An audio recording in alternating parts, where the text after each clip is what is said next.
Good morning and welcome to this Channel World Seeds session on Planting Resilient Forests Starts with Seeds. Now, forests are becoming increasingly central to global discussions around climate resilience, biodiversity and sustainable land use, yet while much of the conversation focuses on planting targets and restoration ambitions, we speak far less about where resilient forests actually begin, and that's with quality seeds, genetic diversity and long-term planning. Forestry operates on a very different timeline to other parts of agriculture. Decisions made today about genetics and seed sourcing may shape forests for the next 40, 60 or even 100 years, and some of that we're going to get into in the panel today. But this session is a really important moment for ISF itself.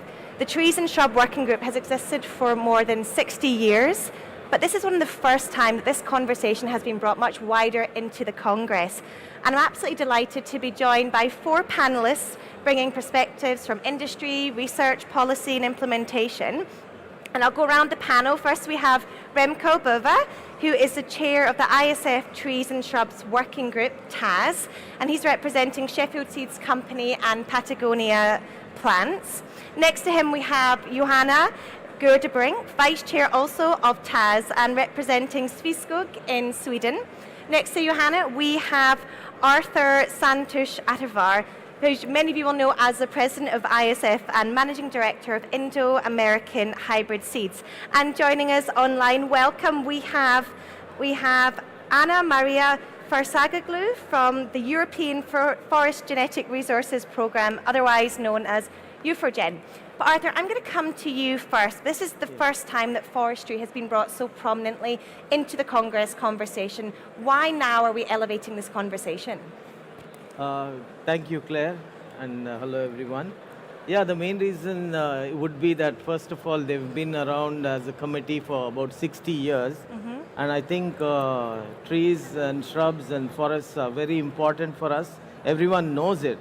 But I had a chance to be in one of their meetings last year in India, luckily, and I was able to go to the beautiful place called Dehradun, which is very green and a lot of forestry, and I really connected with them and understood how long gestation periods are there in terms of forests and producing the seed, the quality, so it was like a sensitization for me. Coming back to the reason we brought them in here today is because they are doing some fantastic work, highly professional, and also we feel that going forward, they should be a part of this every time, in every Congress, so that people understand, along with vegetable seeds and field crops, the importance of trees and shrubs and forestry in general, commercial and otherwise. So I think it's very, very important, and I'm so happy that we are having this conversation, and I pray that in the days ahead, they will be more and more active and also have more allied businesses participating here with trees and shrubs. Yeah, thank you. Amazing, and Arthur, we'll come to you later on in the panel sure. to hear a little bit more about plans for Canada next year, where I do believe this is going to become a much more prominent conversation. Remko, I'm going to come to you. Over 40 years you've been involved in tree seeds with your family-owned company and Sheffield Seeds. Have you seen a real shift in how forests are discussed, not just as timber systems, but as part of the climate and resilience conversation? Yeah, absolutely. And I think first of all I want to thank you for moderating this conversation. A big thanks to Arthur and also specifically Ben for involving us in the big meeting. We're the Tree Shrub Seed Group. We have maybe 30 people attending our annual meeting, so for us this is next level professionalism, but it's really good to see the overlap in many things. Coming back to your question, I think over the past decades the conversation has definitely changed. In the past we used to talk about forestry seeds more in practical terms, just species, origin, availability, harvest, reforestation, timber production. These days forests are seen in a much broader way as essential for climate adaptation, biodiversity, carbon storage, long-term resilience. So it's a completely different outlook, and I think that also changes the role of the industry from where we were before, from forestry seed just being the starting point for forests. Right now, we're talking about a strategic foundation for future resilience. So I think it's definitely has changed. And of course, you're the chair of the TAS working group. Yes. Can you tell us a bit about what that's the big focus for you has been in recent years?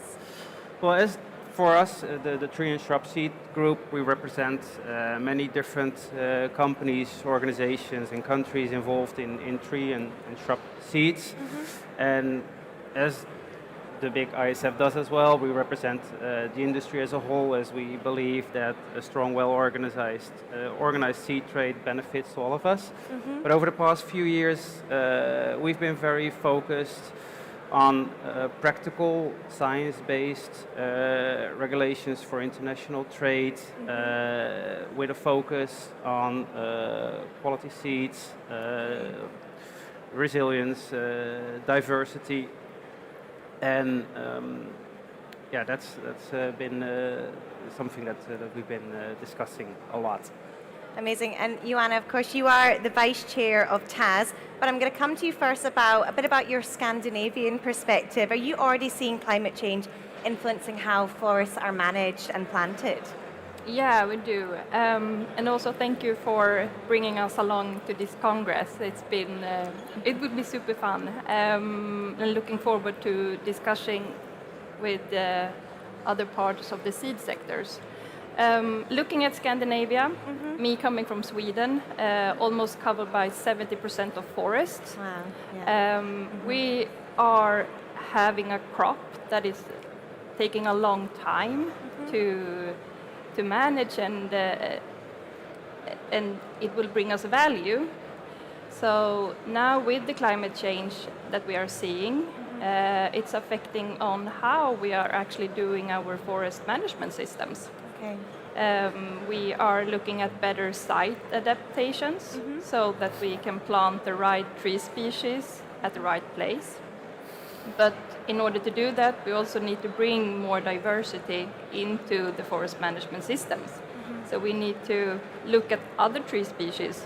So it's not maybe just in Sweden, but outside of perhaps maybe Europe. I mean, maybe that's a great place to bring Anna Maria in, talking about needing to bring in greater diversity. Anna Maria, your work focuses on promoting the conservation and sustainable land use of forest genetic resources in Europe. Why is genetic diversity such a critical issue in building resilient forests?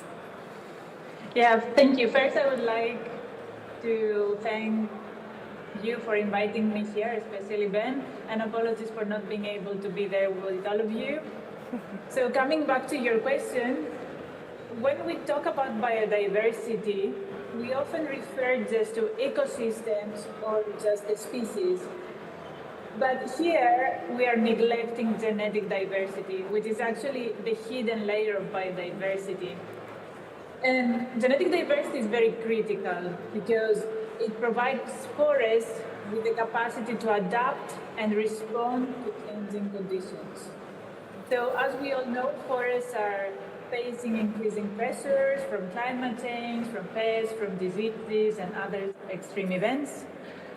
And not all trees will respond in the same way. And here, when we are talking about trees, we are talking about individual trees within the same species when we are talking about the genetic diversity. So having genetically diverse forests, it's more likely that they will contain also individuals with traits that will allow them to survive and adapt over time. And if we want to keep this long-term resilience, we need to account for genetic diversity as well. Anna Maria, I might come back to you on that. Do you think this is something, what you're sharing, are people taking this quite seriously in terms of investing time in the genetic diversity? Is that really top of people's concerns? I think that it becomes more and more, it increases more and more. Whenever people are more aware that the importance of genetic diversity can actually change things and have an impact, an actual impact on the biodiversity and the resilience, I think they become more and more aware that these strategies like these genetic diversity studies should be included into the different strategies and uptaken by policies as well. Amazing. Anne-Marie, we'll come back to you shortly and share a little bit about some of your work with U4Gen a little bit further down the line.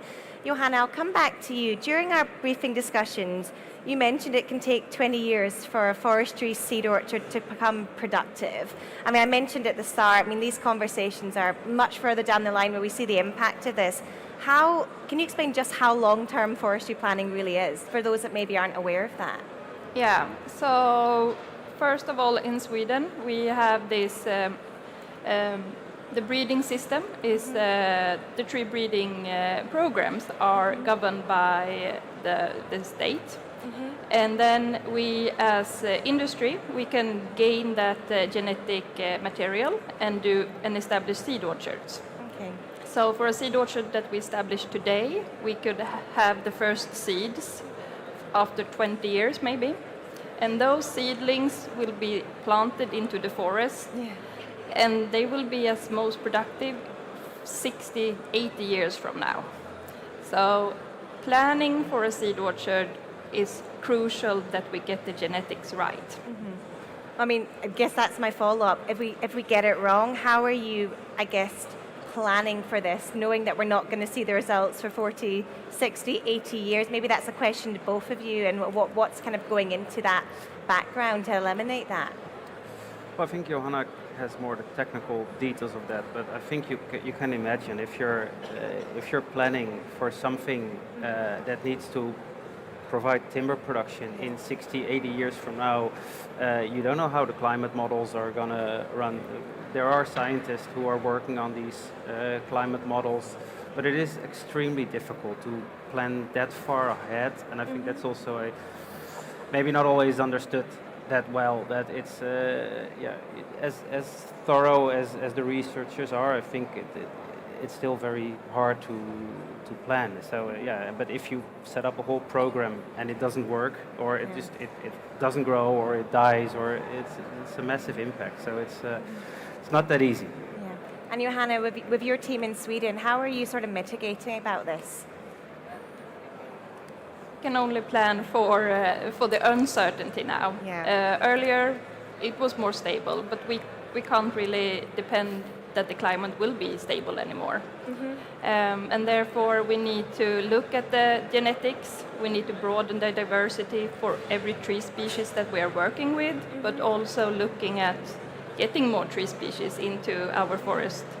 Do you think this has an impact on policymakers? Because if you're trying to, motivate action on something that you're not going to see these results for, do you think that can delay the sort of impact and maybe collaboration in that sense, if you're not being able to show as much of an impact so imminently? We are having the discussion, but as in forestry, everything takes time. So we are maybe not rushing the discussion so much. And having collaborations with the forest researchers and the genetics, it's highly important that we continue having those discussions and those collaborations. Okay. Well, maybe I'll come back to you, Anna-Maria, then. Comment around the importance of international cooperation. Of course, can you explain a little bit about the role of U4Gen? I think you might have a slide for us that you can maybe explain a little bit and speak to as well, if we're able to potentially get that up. And I guess why collaboration across borders around genetic resources is becoming increasingly important. Yes, so first of all, forests, they do not recognize political borders. And the same goes for the different challenges that we are facing. I don't know if you're more familiar with the crops, and maybe you're aware of the ECPGR program. It also has a database that is called EURISCO, so it's the European Program on Genetic Resources on Crops. So we're working in a very similar way for the conservation and sustainable use of forest genetic resources. We also have our own information system that we call it EURGIS, and it was actually upgraded last year. You can see it on the left-hand side of the screen. So this system now includes also remote sensing and climatic data for all the genetic conservation units that we have, and also phenotypic and genetic data for the 10% of them. So what UFORGEN basically does is that it brings countries together, and we are doing coordinated efforts at the pan-European level. So we are conserving and sustainably using forest genetic resources in Europe, and of course there are other similar initiatives that are doing the same in other parts of the world. I put like online also on the slide some other networks like Up4Gen, which is Asia and the Pacific, or LAC4Gen, which is for Latin America and Caribbean, and Sub4Gen, which is for Africa. So the climate change increases, and as also Johanna said a bit ago, uncertainty does as well. We are not sure about how climate change will affect anything. So that makes collaboration even more important, because we cannot act as one single country. We need to address these challenges together. Thank you so much, Anna-Maria, and thank you for sharing your slide with everyone and giving a bit of a perspective about some of the programs around the world. Before I come back to the panel, we have got an audience here in the studio. If anyone would like to ask a question, do raise your hand. I know there is a microphone behind us and we can put a question to the panel. We've got a question right at the front. Could you introduce yourself to the panel as well, please, and say who you'd like? Oh, there you go. I am Remko Boevé from India. Okay. My question is that have you looked into the endophytes and the microbiome to look into the climate change mitigation strategy in forest ecosystem? Yeah, there are such research going on. I would think that over in Canada, America, but also over in Scandinavia and Europe, we are looking at that aspect. We have done some work in northeast of India. We found certain endophytes which really contribute significantly to the plant survivability there, and also they are good source for pigments and natural pigments. And we've separated many endophytes there, and also in microbiomes you find many ectomycorrhiza or other the microorganisms which really help plants to survive better. They have more resistance and they look better if you have the colonization of your roots better. So we checked up the root colonizations also there. So these things I think sometimes get ignored because the below ground components are always ignored. We only see the top part. But I think these things are in future will be a better strategies to save the forest ecosystems. Okay. Thank you. Thank you very much for your contribution. Is there any other questions before we move on? Well, Remko, I might come to you because I guess one of the questions I'm thinking, we've got some pretty major targets around planting around the world that are being discussed, but do we actually have the seed supply? Do we have the infrastructure, the long-term investment to actually reach some of these targets at the moment? And maybe how could ISF help with that, I guess? I think honestly, not yet, or at least not everywhere. Like on a global level, there is so much ambition for restoration, for reforestation, but I think quite often the seed supply, the role of seed supply, infrastructure and long-term investment to meet those targets is underestimated. And it's not just about planting trees, it starts a lot earlier. Is the right species origin, genetic diversity, quality control, storage, logistics, having the seed at the right time. And if that's not taken into consideration, it's quite often even hard when the whole project is already planned to then afterwards find the correct seed lots.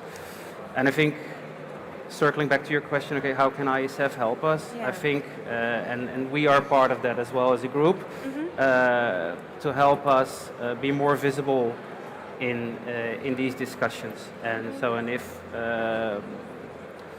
if we can be involved in the earlier stages when these projects are being planned, I think as ISF members, or even as a seed industry as a whole, we can play a much bigger role and truly add value to these processes. Thank you. Arthur, Yeah. listening into the conversations, genetics, resilience, long-term planning, are there lessons here for the wider seed sector and broader agriculture sustainability conversations? Yeah, I think the seed fraternity out here we heard the words biodiversity, genetic resources, and you saw the slide that showed the same parts of the world where all of us are operating. So I think it's one and the same, but it's it's the first time here. But what I'm looking forward to is in Canada, where there's a lot of influence of forestry, and it will also have a lot of people coming from different parts of the United States and other countries and South America, and along with the global membership. It will be really good to see that there's another discussion or some other activities from the TAS group.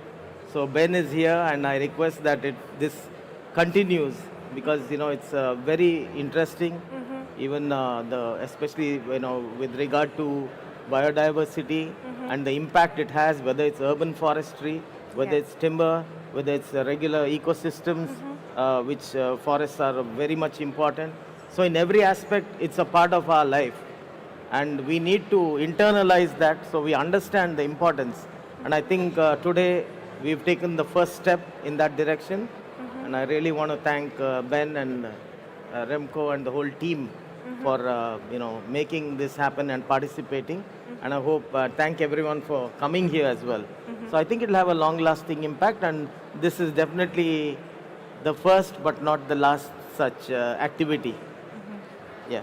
And just following it on, Johanna, from what Arthur has said, I've not really come to you in your role as the Vice Chair of the TAS Working Group, but what does success look like for you? What do we need to be focusing on moving forward? Maybe with a view to Canada, much longer than that. What is the sort of the roadmap that you're seeing? Well, continue this. The forestry seed, we are a small group. Not so many people are actually working within the field, and we need to get inspired. We need to look at new technologies. It's going much faster with the agriculture side. So also seeing that we could be collaborating more over the sectors would really benefit and help us within the TAS group. I might come to you, Remko, as the chair. In terms of finding new members or partners considering getting involved, is there a message for them, or how do they get more involved and sign up to what you're doing and get behind you?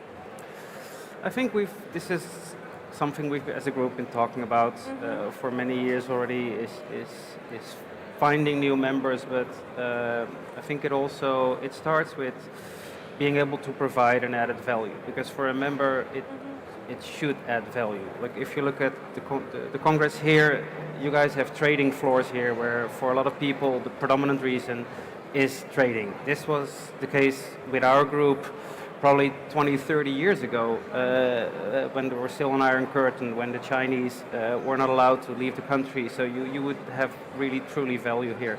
These days it's different. But we are finding new members, because I think the industry as a whole, we see the world is changing, climate is changing, and the role of seed it's not just for planting trees and forest. I mean, seed is the strategic foundation for future resilience. So I think it is, in that sense, very important. And if we as an industry can get involved earlier in these processes and can increase our cooperation with science, with regulatory bodies, I think we can definitely make a valuable change, and that would be success for me. And as a result of that, I think also people who are seriously interested will be able to join our group and will see the added value. So in that sense, like I'm welcoming everybody who is active in the tree seed industry, and reach out to ISF and please join us, because we need everybody's support. I might actually pick on Ben Rivoire. You've been called out a couple of times already on the stage. He's raising his eyebrows at me. But I just think, just in terms of, first time we're having this conversation. There's going to be a lot more investment and support and bringing this conversation. Just even responding to what Remko was saying, maybe about future training, what would you maybe say about as this topic sort of is elevated moving forward? We'll get a microphone to you, Ben.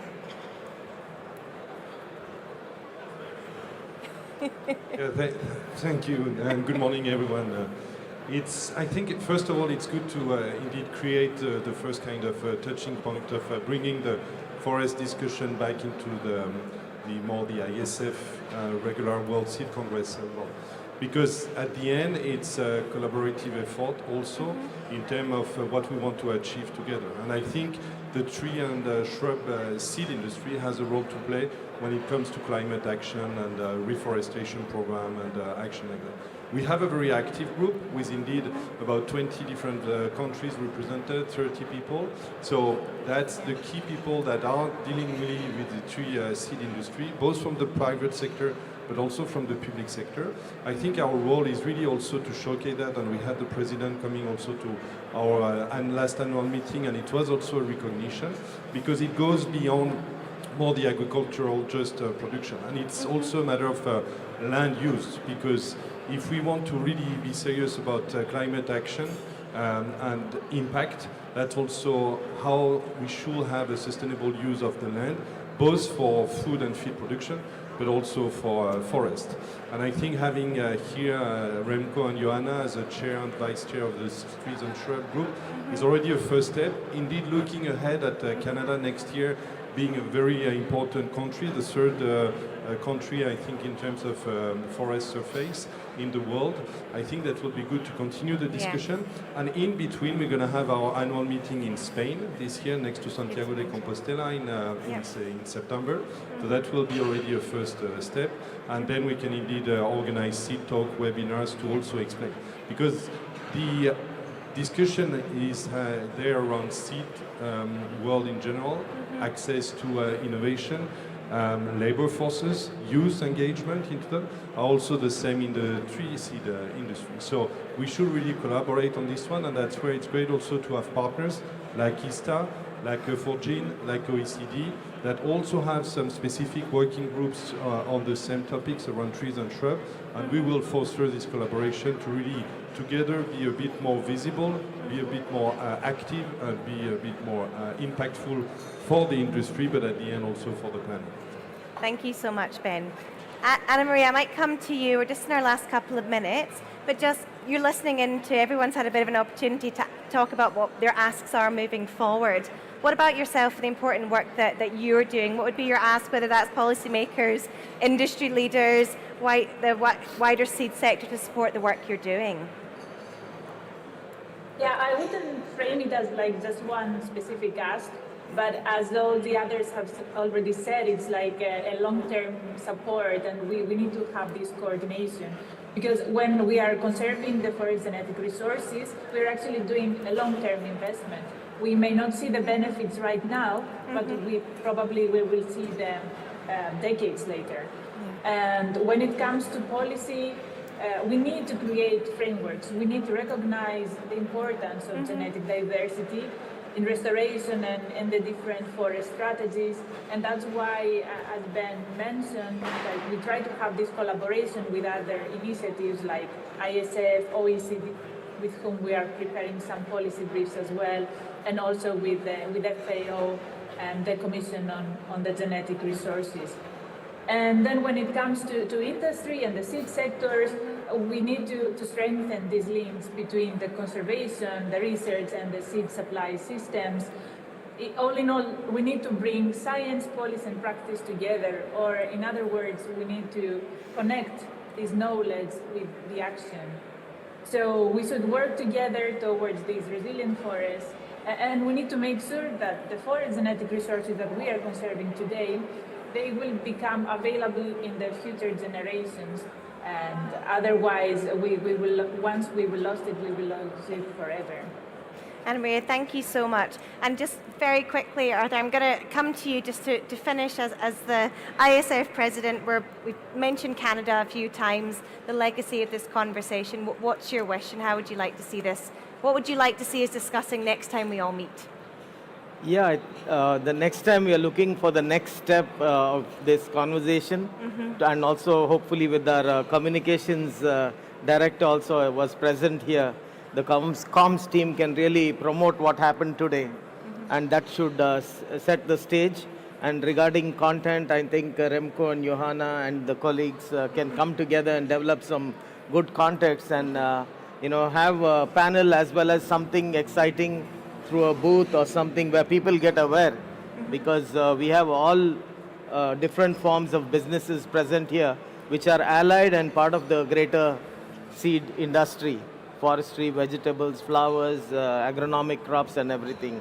So I think it's a coming together, a confluence of all these groups that is important, and I wish the TAS group all the best in the days to come, and let's take it to the next level. Yeah.